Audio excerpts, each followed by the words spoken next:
خدا خمار بودم، سرگرم دو چشم یار بودم. دیشب با خدا خمار بودم، سرگرم دو چشم یار بودم.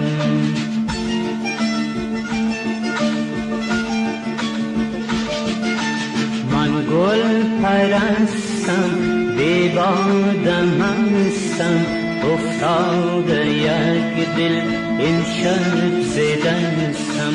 من گل پرستم، بی بادم هستم، افتاده یک دل این شب زدستم. چوب چوب بکوید از لای موید، دیدم ز شوخی مهتاب رویت.